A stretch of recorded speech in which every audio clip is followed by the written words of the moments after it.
Daf Yomi, Tractate Bava Batra, page 153a. Top of the page with the word Savur. Savur Minei. Savur Minei Hanimili Lachar, Avalas Maloi, Amar Luhu Rav Chizda Kiyasar Huna, Me Kufri, Parashe, Ben Ansui, Ben Acherim. Rav's disciples understood from this that this statement applies only when the person on his deathbed wishes to retract his gift and transfer it to another, but if he recovers and wishes to retract the gift and retain it for himself, Shmuel's statement does not apply.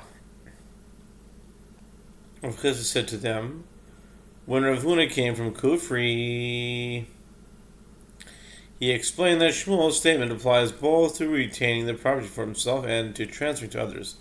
Ahu dikno minei.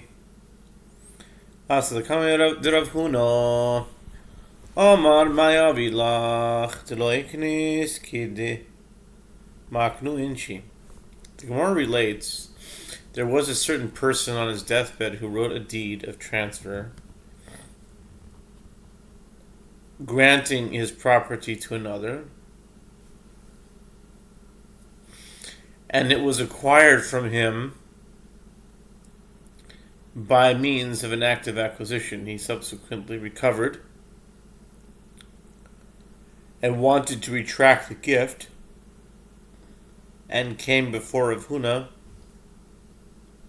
Rav Huna said to him, "What can I do for you? You cannot retract the gift, as you did not transfer the gift in the manner that people on their deathbed transfer ownership of the gifts. And you enhanced the legal power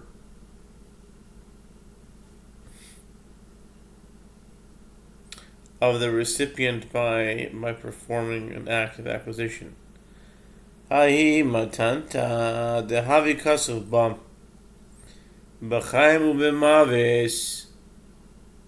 Rav amar hayehi kematnas shchiv mira, u'Shmuel amar hayehi kematnas bori. The Gemara relates, there was a deed pertaining to a certain gift of a person on his deathbed, in which it was written that the gift is given both in life and in death. In such a case, Rav says it is like the gift of a person on his deathbed, and if he recovers, he can retract it. He can, yes, retract it. And Shmuel says it is like the gift of a healthy person, and he cannot retract it.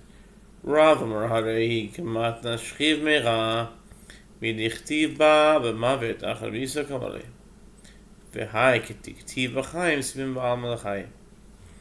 The Gemara explains that Rav says it is like a gift, the gift of a person on his deathbed.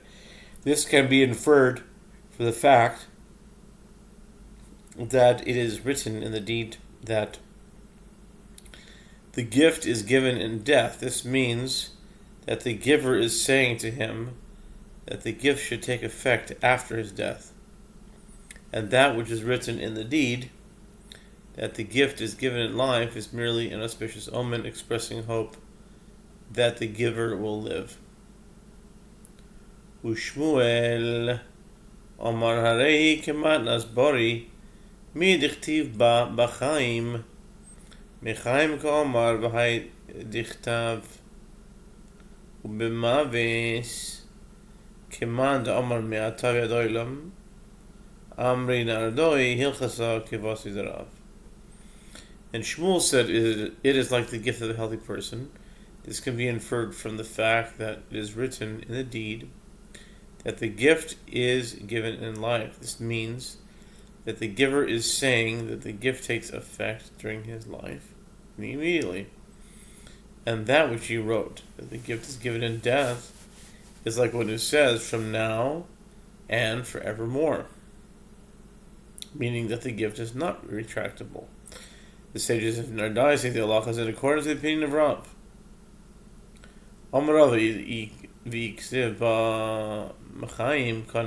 Rava said that and if it was written in the deed that the gift is given during life and death, the recipient acquires the gift and it cannot be retracted, as this term indicates that the gift takes effect while the giver still lives. Amar Meimar, Les lehilchas achavas derove. Amar le'Ravashi le'Meimar, Pshito. Yehamri naradoi hilchaso. Kevase derav, mahu detem mechaim. Moederav kumash belon. Meimar said the halacha is not in accordance with the opinion of Rava. Ravashi said to Meimar, isn't that obvious?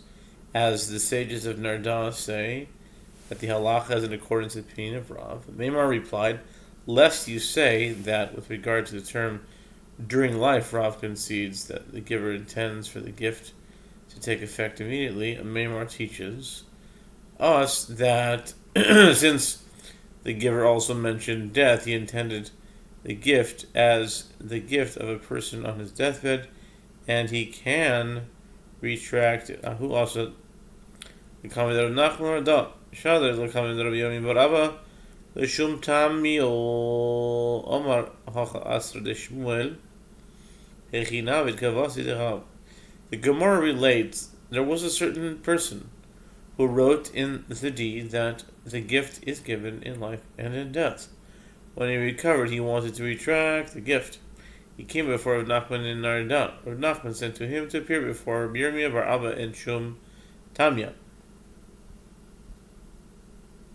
Rav Nachman said in explanation of his actions, here, Narda is a place of Shmuel. Consequently, Shmuel's rulings should be followed, and therefore, how can we act in accordance with the opinion of Rav? The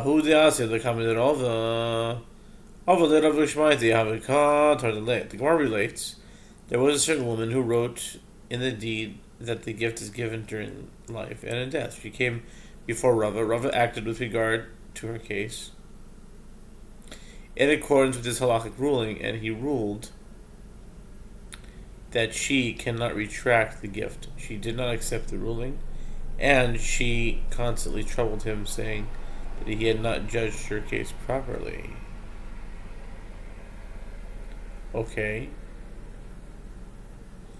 Amar Rav Papa Berei Rav Chanan Safre Zil Ketov La Ketov Ba Sofer Alein Oimitan Amra Litaba Arbe Atoye Kometait Li Amshinu Libini Drava Maya Afilu Hachi Iparak Metibaya.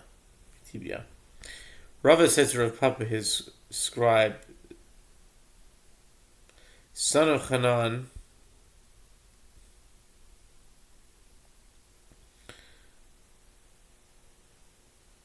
okay, it says Rav Papa, his scribe, son of Hanan,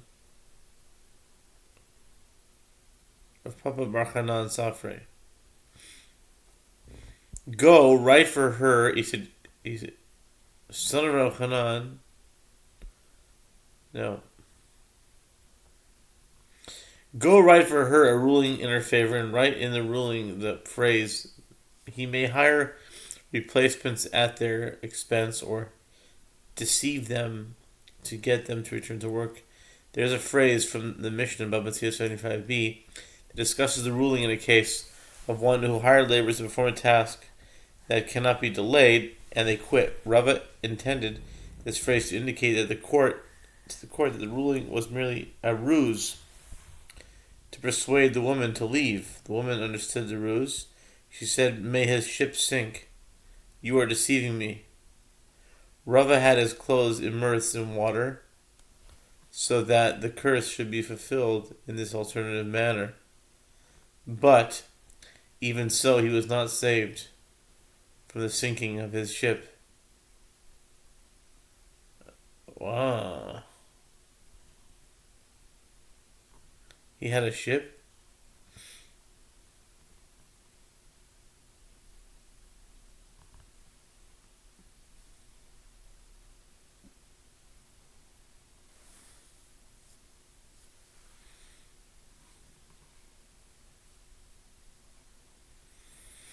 Okay, and that's the end of that mission. The Mishnah Lo Kasa Shchiv Meira Hu Omer Shchiv Meira Haisi Vehain Omrim Bri Haisa Tzarich Lahavi Raya Shchiv Meira Haya Divrei Rabbi Meir.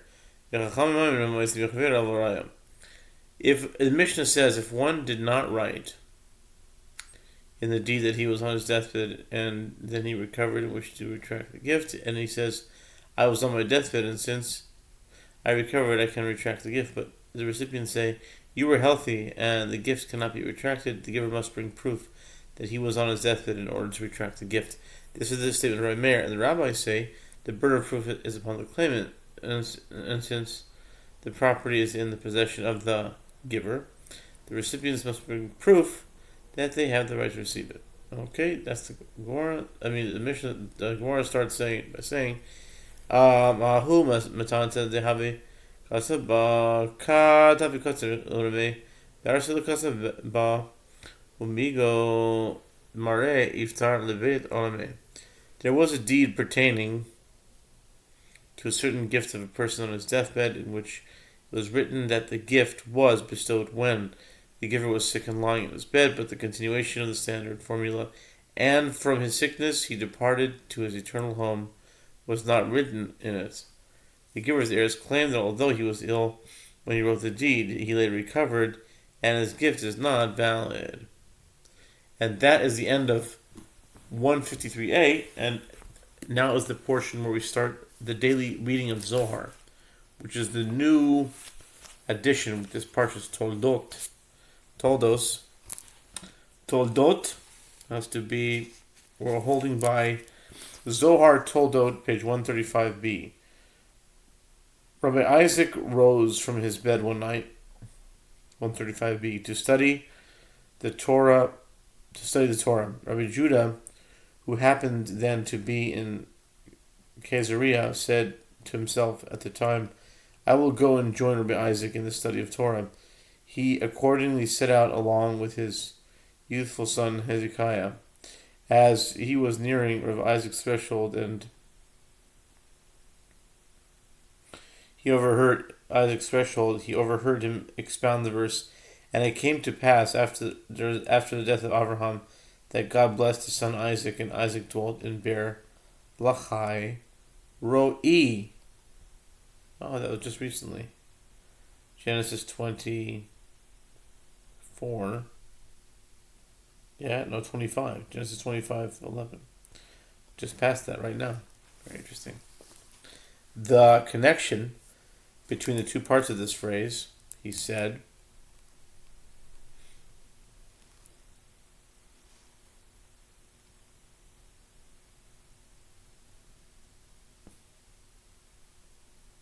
oh yeah, 6 parsha, yeah, of course.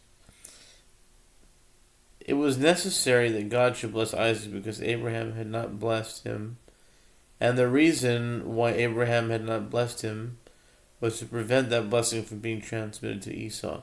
Hence, the task of blessing fell, so to speak, to the Almighty. The next thus continues, and Isaac dwelt by Be'er Lahai Roi, literally meaning the well of the living and seeing one. That is, as the Aramaic phrase has it, the well where appeared the angel of the covenant to witness the Shekhinah which Isaac became attached, to wit, the Shekhinah to which Isaac became attached, thereby drawing upon himself the blessing of the Almighty. At that point, Rabbi Judah knocked on Rabbi Isaac's door, entered the room, and joined him. Rabbi Isaac said, now the Shekhinah herself is in our presence. Said Rabbi Judah, your exposition of the term Be'er Lachai Roi is quite correct, but there is more in it than you have said. He then began to discourse this. It is written, the fountain of gardens, as well as living waters, and flowing streams from Lebanon. That's Shir Shirim 4:15, I think. A fountain of gardens is a description of Abraham. A well of living waters is a description of Isaac, of whom it is written, and Isaac dwelt by the well of the living and seeing one. The well is none other but the Shekhinah, the living one, is an allusion to the righteous one who lives in the two worlds, that is, who lives above, in the higher world, and who also lives in the lower world, and which exists and illuminated through him, just as the moon is only illuminated when she looks at the sun. Thus, the well of existence literally emanates from the living one whom it sees, and when it looks at him, it is filled with living waters. The word living is similarly used in the verse in hour 136a. So, and Benaiah son Yehoiada, the son of a living man. Okay, to 136a. This is 135b.